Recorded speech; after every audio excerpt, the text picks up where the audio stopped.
इस मौके पर मैं अमानुल्लाह साहब की गल जरूर करांगा। मेरे उस्ताद अमानुल्लाह साहब पाकिस्तान इंडस्ट्री नूं थिएटर की इंडस्ट्री नूं इस वड्डा लॉस नहीं सुना। 25 साल का मेरा उन्होंने तलक सी। मेरे उस्ताद भी सन, मेरे प्यो भी सन। इस इंडस्ट्री दे विच 70 साल की जिंदगी अमानुल्लाह खान साहब नूं मैं कभी किसी नाल लड़दियां नहीं वेखिया, उच्चा बोलदियां नहीं वेखिया। बड़ी सोहनी जिंदगी गुजार के गए ने।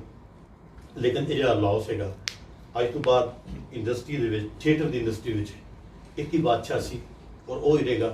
मेरे सामने इंडस्ट्री का कोई बादशाह नहीं आ सकता, वो सिर्फ अमानुल्लाह ही सी।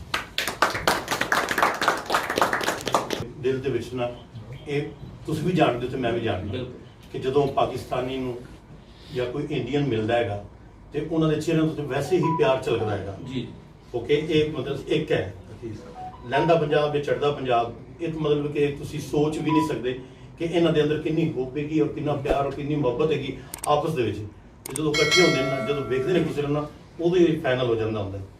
इस फिल्म के जरिए या इस पहली फिल्म के जरिए ये गल वाकया ही मतलब कि एक दूसरे को जोड़ने वाली गल बन गई है। तो मतलब ये उधरों भी काम शुरू हो गया, इधरों भी काम शुरू हो गया।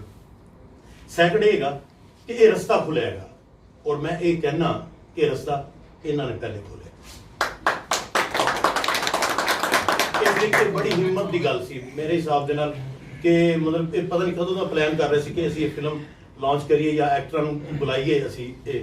ठीक है।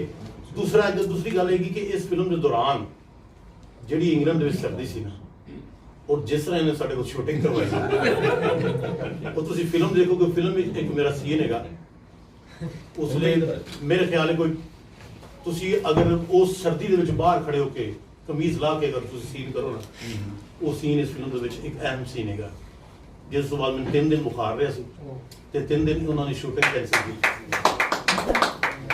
इस फिल्म दे विच बहुत सारी मेहनतां ने, दोवां पासे बहुत सारी मेहनतां ने।